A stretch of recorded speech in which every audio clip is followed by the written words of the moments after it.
at GPT. This is Matt. I'm here with Austin, and we have another great episode for you guys. We're going to be hitting MLB, NFL, and also, for those of you who don't know, Slade here is a college football insider specifically for the University of Iowa.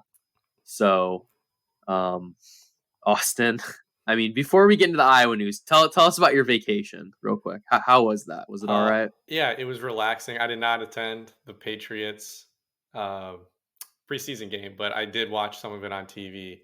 The weather was Good. beautiful in Cape Cod. I heard the shout out. I appreciate it for finishing 511th. Bravo. I Bravo. beat my goal by about 8 minutes, so I'm happy. Yeah, it was a good time, but I'm happy to be back with the mic. So, walk us through this. You're on vacation, you're having the time of your life. You get a notification on your phone that there's been an injury. Yeah. I'll hand it over to you. Well, I mean, my service was a little spotty. This was Saturday I was literally on the beach, and I see all these tweets. It's like, oh no, Cade goes down, Cade McNamara. But I didn't really think Cade McNamara, who, for those of you who don't know, is the Iowa Iowa quarterback. quarterback. Just And transferred from Michigan. Really lofty expectations for this Hawkeyes team. when you're in a good mood, so you're like, it's fine. I wasn't super worried. And then I watched the video and it's a non-contact injury. And it was Turf like, monster. yeah, and I'm like, that doesn't look good. And then I see the tweet, oh, it's the same knee he had surgery on last year.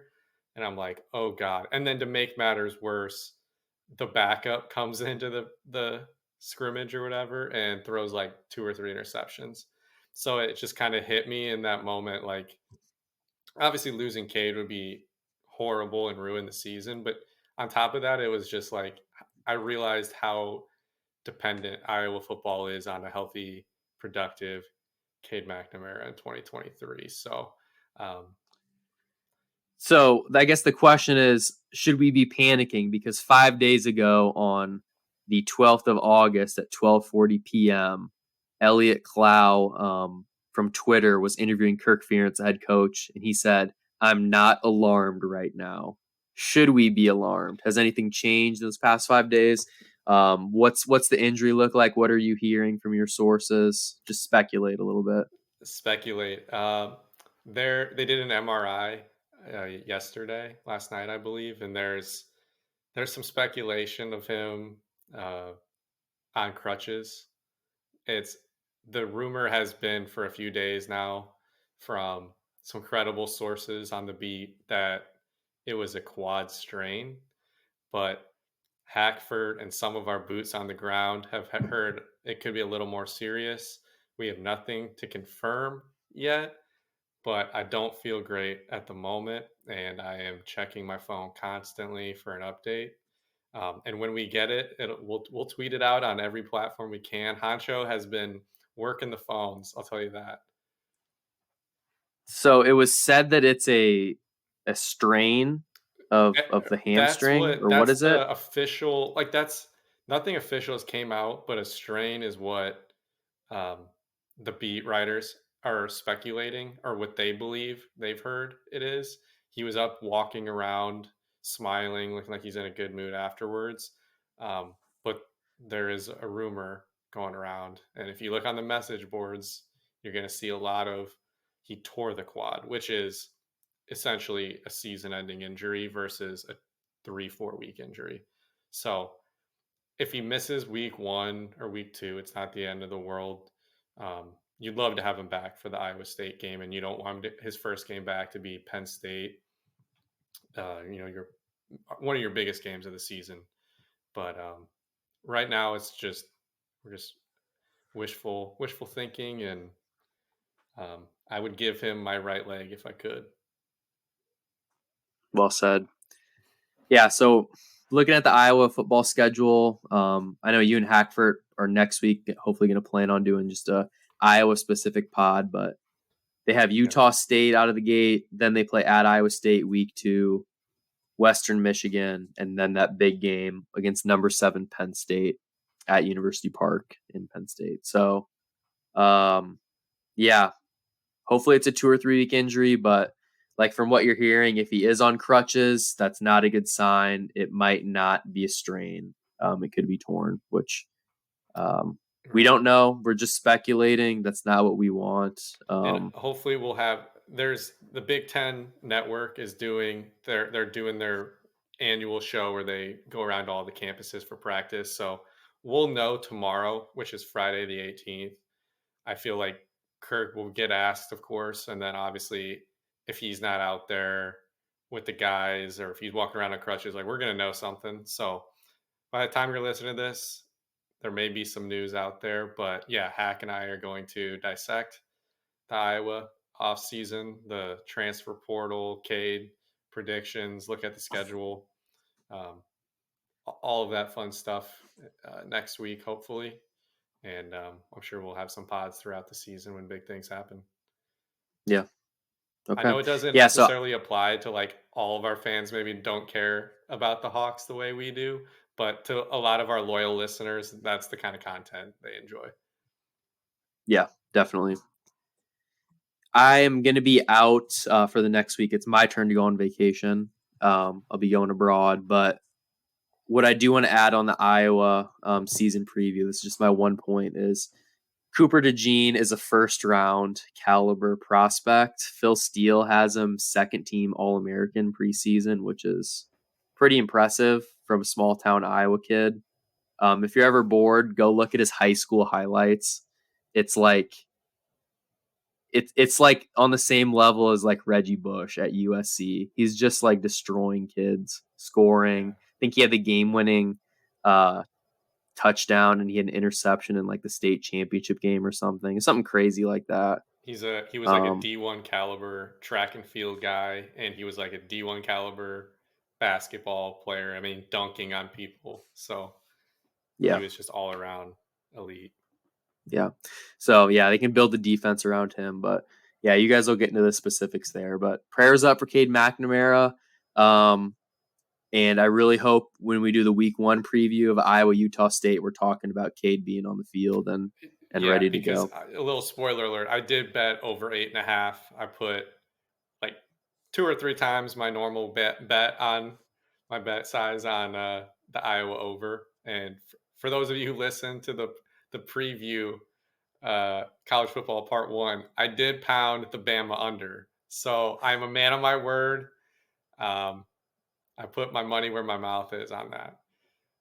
2 or 3 times your usual bet rate. That's saying a lot. That's pushing 4 digits just for those listeners. So yeah, If it well, was at 7.5, it would have been a couple months of the mortgage. time to empty out the 401k, put it on the Hawks, which we do not advise. Okay. Yeah, so that's our Iowa football little rumor mill segment. Just keep an eye on our Twitter. We'll be sifting through message boards, trying to find some connections in Iowa City who can confirm or deny these reports, and we'll go from there. But okay, so for the listeners who tuned in last week, I did a solo pod, so I just wanted to touch on that just for a second. Um, I brought up tennis, and I wanted to apologize because I said that we were going to fade Rybakina in the semifinals, or excuse me, pick Rybakina and fade Samsonova. Samsonova actually ended up pulling it off in 3 sets. Rybakina won the first, but lost the last 2. So then the finals, which happened 2 hours later against Jessie Pegula, I did say we wanted to bet Pegula, and that was spot on. Pegula beat her in 48 minutes. It was like 6-1, 6-1, or something of that nature. Um, just when you're betting tennis, the rest advantage is so key. Like their legs, if their legs are dead, they have no chance to put power into their shots. So whenever there's a clear rest advantage and the number doesn't look right to you, I'd definitely pick the player who you think is more fresh. And then I also brought up some baseball stuff. So that'll lead straight into this week's 6-pack. I'll be giving 5 of these off, and then Slade will give the last one, and then we'll transition into some NFL. But the first one, and this is relating back to last week, so I brought up the Mariners to win the AL. I think ever since I had that solo pod, I think the Mariners went like 1-3 or 2-3 or something like that. So you can still get them at 15-1 to win the AL, as I recommended. So we're gonna make that an official 6-pack play for this week. I'm putting a half unit though because it's 15-1, little lofty odds. If you don't love the 15-1, you could package the Mariners up with the Braves or the Dodgers because FanDuel has exact World Series matchups listed as well. So if you want to get in the 20-1 plus range, you could bet Mariners against the Braves or Dodgers. But yeah, so we'll stick with the Mariners 15-1. I really like George Kirby. He's sitting there at 60-1 to win the AL Cy Young. Do you think he has any chance, Slade, or is Garrett Cole just going to run away with it? I also placed a bet on Garrett Cole to win the Cy Young like a week ago or so. Okay. So I think he is going to run away with it, but the Yankees are such a hot mess and maybe we'll get into that later. But the window is there. The window's there. I just think, and the value's there as well. But yeah, Cole just has a kind of a big lead at the moment. Here's a trivia question for you. How many career Cy Youngs does Garrett Cole have? Does he have any? He has 0. Yeah. He's been the runner-up twice in 2019 and 2021. I was surprised to hear that. I thought he'd have at least one. Yeah, I mean, he's probably going to be a Hall of Famer. That is pretty crazy. And he's making, what, $300 million? Yeah. So, yeah, I would keep an eye on George Kirby, but sitting there at 60-1, I mean, that price is about right. That'll happen like 1% of the time, 2% of the time. So, Garrett Cole's looking to run away with that. Our next pod play 6-pack play would be Spain against England in the World Cup final. I know last episode we were together, we talked about how we are done with the World Cup, but we're back and we're taking Spain -112. I was watching the England-Australia highlights and I was just getting really mad because England's overrated. They're not good. I don't know how they made the finals. First off, I guess in the semifinals, they're playing Australia, who they just got Sam Kerr back from injury. She ended up scoring a goal, which was incredible. If you have a second, look that up on YouTube. But they won that game 3-1. It was an easy road to the finals. I'm just not impressed with them. I'm taking Spain. They have the goal scorers. They're -112. It's essentially pick 'em.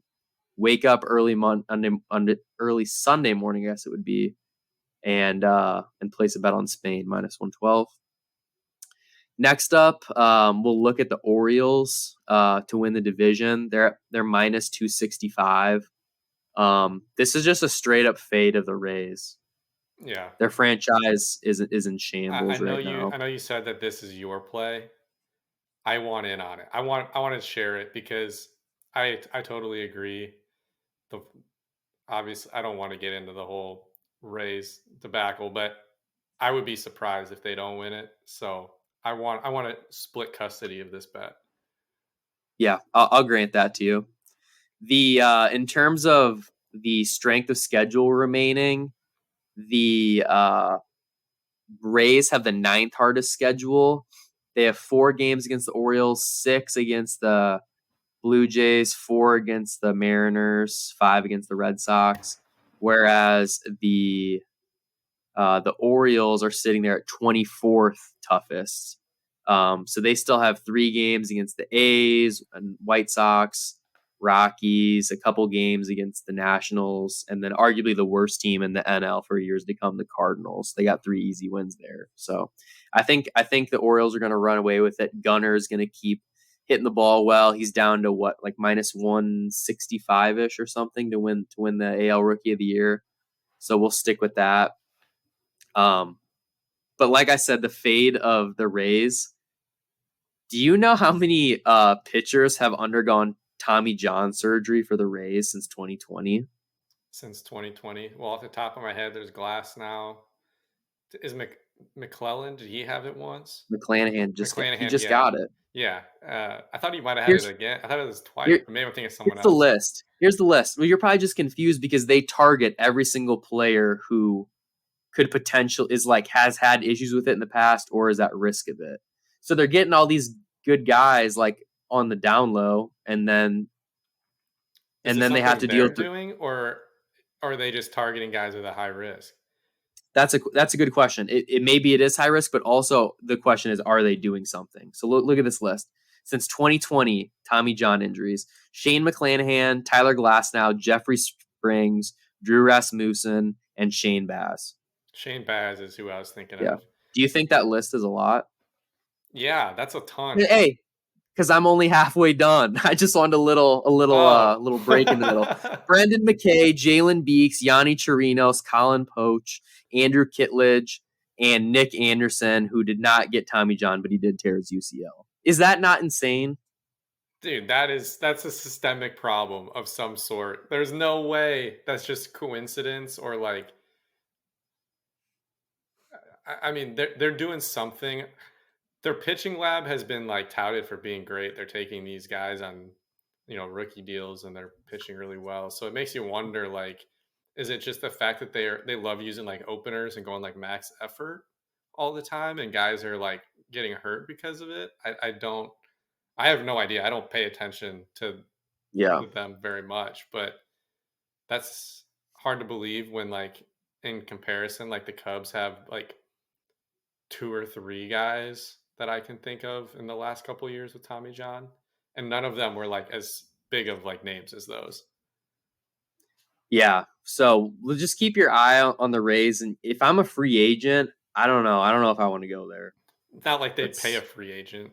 I mean, that's true. you'd have to be a middle tier at most.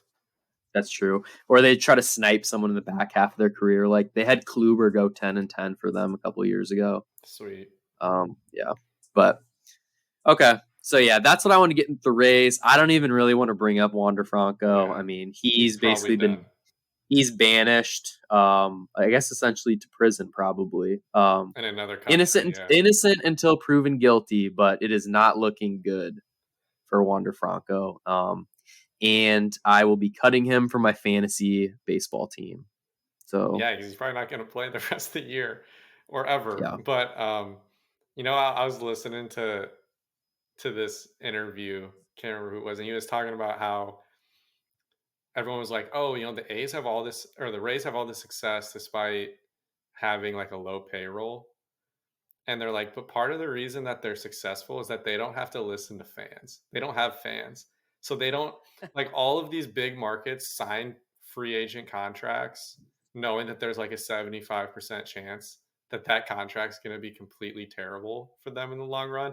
But they kind of have to do stuff to like keep the fans interested and to like give a little bit, like give them something to cheer about. But the Rays don't have to do that because they don't have fans. So they can just make every decision that is 100% about winning and not about caring about their stakeholders at all. So I never thought of it like that. I'm sure that's not the whole story, but um, I'm sure it's kind of an interesting thing. yeah. I mean, if you replace the Rays with like the Yankees, and if they had those like 12 guys with Tommy John, like I think it would be a bigger news story. You wouldn't have to like search the depths of Twitter to get that list. Yeah, like one Carlos Rodon contract costs more than all of those guys you just named combined.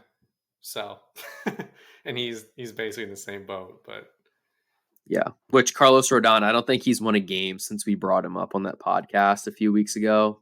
He's been terrible. So yeah, time to rest up the back in the off season and pray that yeah, he can yep. pitch 200 innings for you next year. But okay, two more plays of the six pack to close it out. This one is kind of contingent on things falling the way that I think they will in the ATP Cincinnati tournament. So that's men's tennis.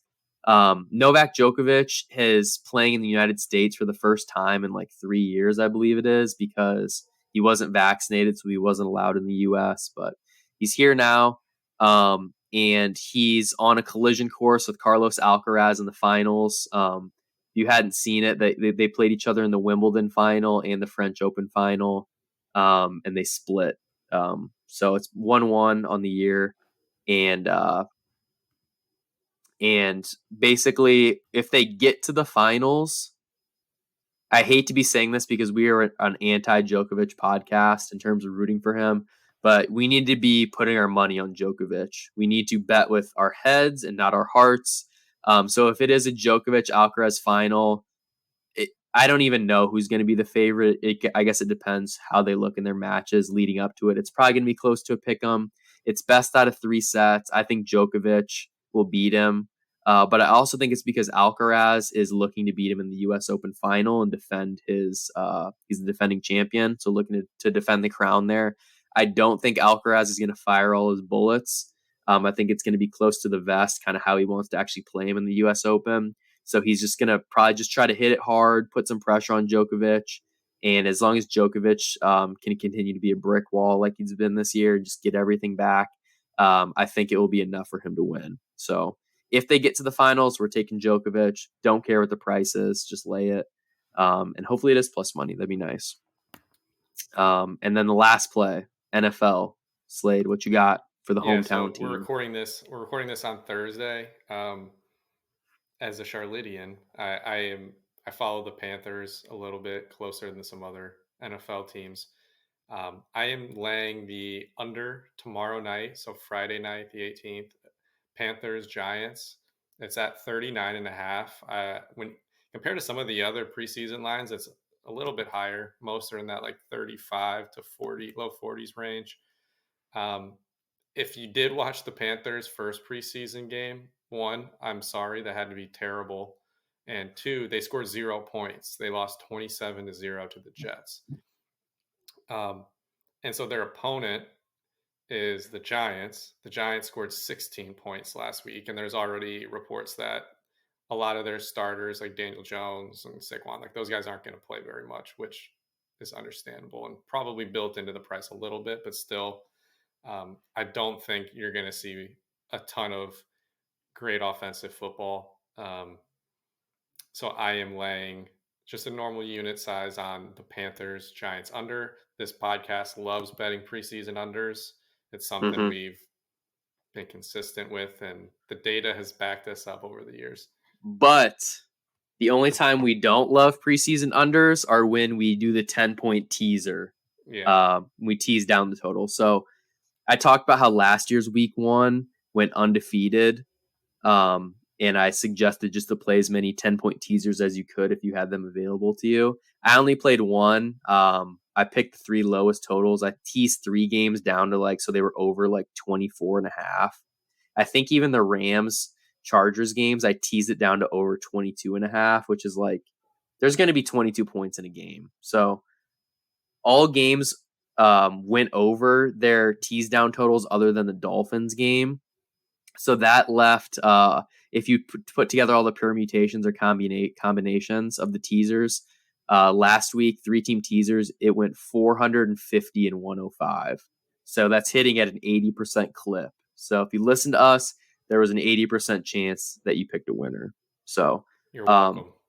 Yeah. However, that's only a week 1 trend. So we're going to put that in our back pocket and save it for next year. And I wanted to give a shout out to a numbers game on VSiN. They've been pointing this out the past 2 years. It's been super profitable. So give Gil Alexander and those guys a listen because you can definitely learn a thing or two. Okay. So yeah, just to recap our 6-pack, we got Dolphins plus 2.5 against the Texans tomorrow, on Friday, the 18th. We have Spain to win the World Cup. The Mariners, we have a half unit on them to win the AL at 15-1. The Orioles to win the division because the Rays are about to turn into a poverty franchise. Djokovic to beat Alcaraz in the finals, assuming they both get there. And then the Panthers Giants under 39.5. Yeah. Do you want to get into some NFL now, or what else is on your mind? Yeah, let's do some NFL. I guess one, I want to start off by asking you, do you like the preseason? Do you actually sit down and watch preseason games and find it fun? No, as a Browns fan, I watched the first drive that Deshaun Watson was in, and then I turned it off. Yeah, I would watch snaps that Justin Fields is in for the Bears. And otherwise, if I'm watching, it's for betting reasons. I can't sit there and watch this. It's the only thing that's kind of cool for me is I'll be oh, I remember this guy from college. He was a good quarterback at some random school, and it's oh, that's cool to know that he's fighting for a spot in the league, but I don't really care that much. Um, Yeah. so preseason for me just builds anticipation to the point where it's just like I'm already ready for the season to start, and it's going to keep getting worse for the next few weeks. Um, I have started watching Hard Knocks, so I watched season or episode 1 of the Jet season. Um, some initial thoughts is that whole first episode is like dedicated to Aaron Rodgers and like how awesome he is and how much his teammates love him, and he's not the guy the media makes him out to be. It's just like a Rodgers love fest, and like I'm not gonna lie, it works on me a little bit because I've hated Aaron Rodgers as a Bears fan like my whole life, and he definitely seems happy that he's there, and I'm happy he's there. So everybody here is happy besides Green Bay with Jordan Love. Um, the coaching. The Go ahead. the love for him, real quick to interject. Is there any head coach who's like obsessed with their quarterback like Saleh is to Rodgers? It was almost Oh, like I was getting secondhand embarrassment. What happens when he does something wrong and he like legitimately needs to criticize him or hold him accountable? I don't even know how he's going to have that conversation with him. dude, like everybody in the whole locker room is like, "Oh my god, Aaron Rodgers is the best." Like they're interviewing those guys on the sidelines, and it's like, one, I would hope that things are going smoothly right now, considering you guys have had him in the building for like 3 weeks in the summer, and you haven't lost a game yet. Like, talk to me in like November if you're losing games. Um, and I was looking at the preseason odds for the division. They're plus 250, which is second best in the division behind the Bills. Um, I'm staying away from that. I'm not saying I'm not a Jets hater by any means. I'm not. I have nothing against the Jets. I just don't think they're going to win that division. I would. I think the Bills are better, and I think the Dolphins. You can make a case that if things fell right are better as well. And I don't think the Patriots are pushovers by any means. Um, I don't know. Did you see that where like Rogers had like 10 dropbacks and 6 of them ended up in sacks in like a practice this week? It's yeah. I mean, they're hyping him up because he's throwing a ball into a net 30 yards away. Like he can obviously he can do that without pressure. He's one of the most physically gifted quarterbacks in the history of the NFL. But he is old. The Jets are unproven. There's a lot of buzz, and I don't know. They're still the Jets. Like they had joint practice with the Bucks today, or excuse me, yesterday, the 16th. So the Yeah, that's the Buccaneers practice I'm flew talking up. about where he got Okay, destroyed. It wasn't his yeah, fault. Just the offensive line sucks. yeah. So they were supposed to have a joint practice again today, and the Jets just decided that they didn't want to do it anymore. So so the Bucks didn't have anywhere to practice. So luckily there just happens to be the Giants in the same city and they let them practice there. But like what kind of organization is just like, no, sorry, we're not doing this again, even though we agreed? What couldn't they have easily just said like, all right, like we'd like to take it a little lighter or only do it for like a half an hour or just do red zone or something like I don't understand how a franchise who acts like they are Super Bowl contenders can act like that. And they were going up against the Bucks, who are like probably going to be under 500 this year in a bad division. Yeah. Yeah. And I get it. Their front line, their defensive line is pretty good, but the the big complaint that Jets fans and like criticism of the Jets was like they didn't address their offensive line enough, and we're through one scrimmage and it's already been pretty bad. I guess the only thing you can say is well their preseason game went okay, but I mean they were playing the It's the Panthers. preseason. We're not going to look too much into Yeah, that. They really need Mekhi Becton, their first round pick from a few years yeah, ago. They need from 2020, I believe. He just has gotten hurt every single year. They need him to become a yeah. Pro Bowler. Otherwise, I think they're down 3 yeah. starters right now, and so Well, that's did you why did Rodgers is doing the relax thing all over again well Bakhtiari for the Packers? There's some rumors that they want to trade for him because because he's Rodgers Rodgers' wants his guy. center back. Like I Nathaniel don't. Hackett's his guy too. Is Yeah, Randall Cobb on the Jets? yeah. Oh my god, Jordy Nelson. Probably bring him on as a coach. They got Alan Lazard too. Shout out Urbandale, Iowa. So I don't know. We'll see what happens. But like, if Tua is healthy and plays all 17 games, I think the Dolphins are better than them. The Patriots have Yeah. still always had their number. It's not going to be like the Jets are, to me, are more likely to get last in the division than first. So Yeah, I think the we'll only see. reason Dolphins odds are as long as they are, and I know we're going to do a preseason NFL pod, but I think part of the reason they're so long is just because of the concussion risk with Tua and the fact that he like literally contemplated retirement. That I mean, one more, and he yeah, could just be shut down. so you're basically playing the whole season on eggshells, but you're right. If I could guarantee a 100% healthy Tua for even like 15 of the games next year, I would probably feel more comfortable with them over the Jets. I do want to say the Jets have awesome weapons and they have an awesome defense. I thought their defensive coordinator in Hard Knocks was a total. I felt like he knew the camera was going and was trying to make some like Yeah, he. How many times did he drop an F bomb? Like I just like out of context and it was like so forced. And I was just like, this dude is trying so hard. Um, but I yeah. still enjoy watching it.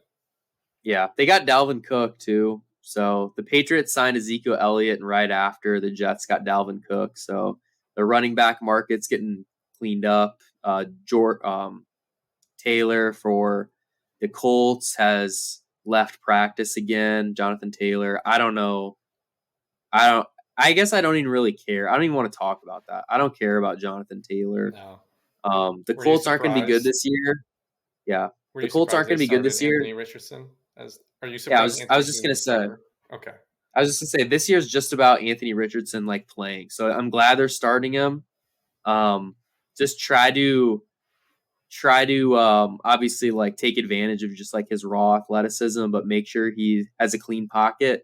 Get that offensive line built around Quentin Nelson, like get it back to where it was 2 or 3 years ago, and kind of just build for the future that way. You don't need Jonathan Do we Taylor. know who their backup quarterback is? I guess I would have personally sat him for the first 4 weeks, maybe, and then brought him in because he was one of the The guys who issue, he didn't play very much football in college, right? That was his thing. yeah, but their head coach Shane Steichen came from the Eagles, and he's running the Eagles offense because he was their offensive coordinator. So Oh, they have Gardner Minshew. I don't think Gardner Minshew can run Jalen Hurts offense.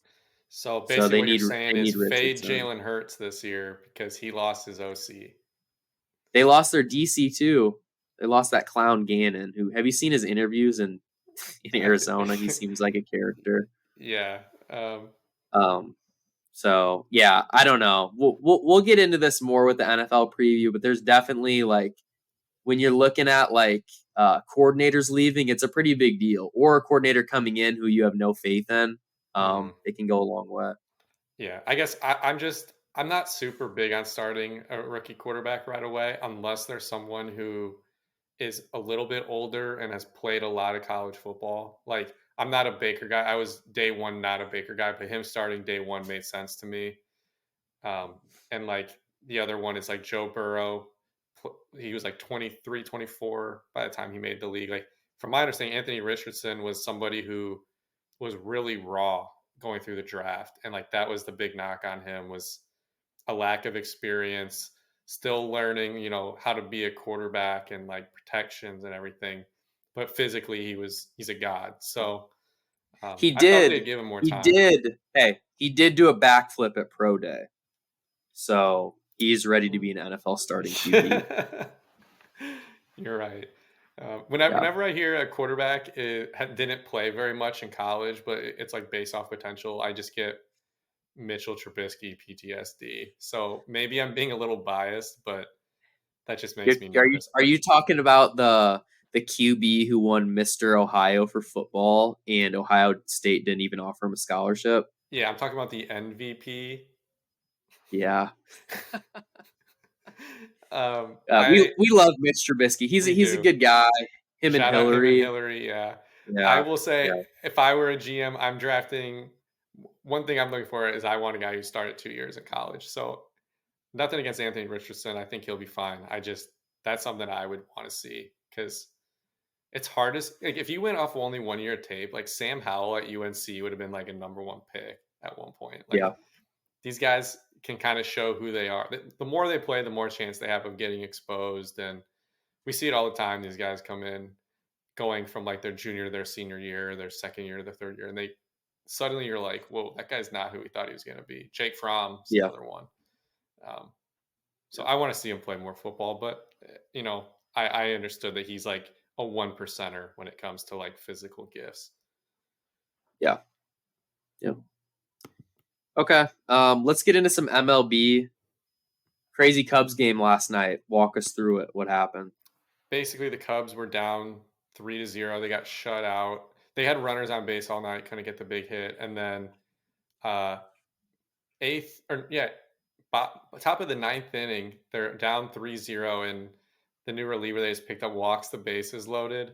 Ross brings in Michael Fulmer, who was the guy the whole fan base was shitting on earlier this year, and he strikes out the next three guys, which kind of built some momentum. I guess it was 3-1 at that point because Madrigal had just homered, which is like a huge deal. He's one of Yeah. the he has like zero power, but so it's 3-1, and then the bottom of the ninth, you had uh, Bellinger double, and then a Swanson walk sets up Christopher Morel, who has been struggling, and he goes deep, walks it off, takes the jersey off, goes absolutely crazy. Um, that was an awesome moment, maybe one of the best moments of the last 3 or 4 years as a Cubs fan. But I will never remember that as like one of the most fun games because 99% of that game I was annoyed or like what is going on, and it really didn't get good till like the eighth or ninth inning. But it's a huge win. um, Needless to say, they have an off day today, but they are now tied with the Reds and the Marlins for that last playoff spot or the last wild card spot. So it's going to make for just an awesome next 6 weeks to finish the season. Yeah, I think that game served as like a good wake up call for them too, because they were kind of down in the dumps, down 3-0. They didn't give up. They rallied, got it back, but they were down 3.5 to the Brewers going into that game. So that falls to 4-5 games.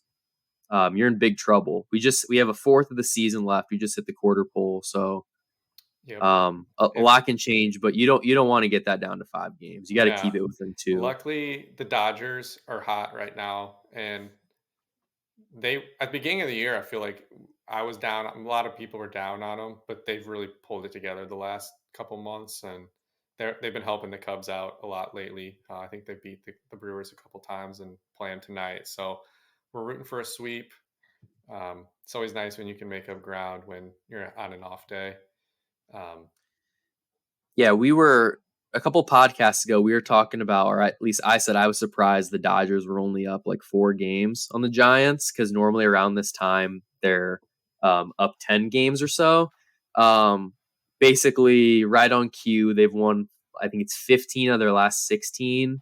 They're sitting there at 73-46. They're on pace for 99 wins. So for a team that I guess has kind of been called their worst team of the last several years, if you will, they're still in a 100-win ball club. So um, nothing to overlook there. I have a couple stats here that they basically in the month of August they're an elite MLB team. The last 4 seasons they are 78-20 in August. wow. So I, they make a lot of moves at the deadline. They're one of those teams that is always in a position to buy, but still 78-20 that's Yeah, insane. they've won 10 straight. They're on a 10-game win streak right now. So they've Yeah. done a lot of work beating up those other teams in the West, the D-backs and the Padres. I know the last pod I was on, we kind of previewed that series, and um, Gallen and Snell both had decent games. I think you hit on it in your solo pod, but Gallen is now the leader in the clubhouse for the Cy Young, plus 180. Snell is plus 210, and our guy Justin Steele went from when I got him as 18-1, he got down to 5-1, and now he's back up to 10-1. Um, it is what it is. He's He's not pitching bad. He's just not dominating the way like Gallen is, who went 7 scoreless last time out, and he pitches tonight. So Yeah.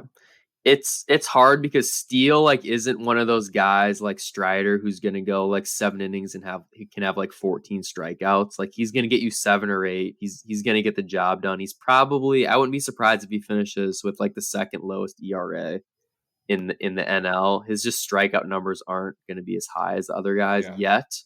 But it has been looking up the past couple starts. guys who Um, are pitch to contact kind of get overlooked with awards, obviously with fantasy because they don't get as many points. But fair or not, I kind of get annoyed because I've seen guys like Lester and Hendricks kind of just dominate and not get those strikeout numbers. And at the end of the day, it's about preventing runs and winning ball games. And if you're doing that, I think that means more to me than if you're striking a lot of people out, but you're also giving up homers and walking people. So, yeah, not to say that that's what Gallen is doing. He's obviously shoving. So, yeah, it'll be an interesting one tonight. Um, I do want to give you a little congrats for in the pilot pod. You gave the Yankees at -120, and I've kind of hinted at it the last few weeks that it's trending towards a dub, and they are they are cratering right now. They're pretty close to dead. I would say they are on life support. They are 6.5 back of the last wild card spot, and I don't think the division is even in reach anymore. They're like 14 back. So no, 6.5 is a lot in the first place with only 6 weeks left. But then when you think about how many teams are ahead of them, the math is just not good or in their favor because those teams ahead of you are going to play each other. They're going to, you know, it's harder when you have to jump more teams essentially. So they're yeah, basically dead and they're under 500 for the first time in a while. So um, that was free money. Thank you. yeah. These teams, like the Yankees, are fun to follow because when things are good, like their offense, they're a homer hitting machine. When they're bad, they're just really bad. Same with the Angels. The Angels are completely toast. Otani the other day said he wanted to skip his start because of fatigue. He shouldn't even pitch the rest of the year. They have no chance. Why does he even care? Like, obviously he likes their franchise, but if he needs that $500 million contract, he needs to just be done. Yeah. So What if he ends up like a Tampa Bay Ray against Tommy John? Instantly that 600 potentially $1 million gets cut in half. Someone would still pay him, of course, but if you're losing 1 year of his prime, arguably the most valuable year of production, you would assume that would be a nightmare. as a Cubs fan, would you rather sign a fully healthy Otani for 600 million or Otani coming off Tommy John at 300 million? I would rather have him fully healthy. Um, my real answer is it depends on how the Cubs ownership would would act around him. If it's like we got you Otani, we're never making another move again, that then I don't even want Otani in that case. But if Yeah, it's like we're gonna get Otani, but we're gonna supplement him with other great players, and we're gonna keep doing things the right way, then yeah, I want him, and yeah, I want him at 600 million because I think not only do I think the Cubs have an outside chance of doing something in the playoffs this year, I think 2024 is the year that they really open up that window and are going for it. yeah, yeah. I agree. Other players potentially available this offseason. Is Juan Soto a free agent or is that one next year year? left after this. Okay. So, teams but he could be traded next year at the deadline. That's something to keep an eye on. One Padres fact that I heard about yesterday, they're 0-10 in extra inning games this year. They are, That's hard to do. yeah, they're a little better than their record says. I'll admit that, but losing DNA right there. Yeah. Okay. I covered everything I have. Do you have any other last talking points you want to hit?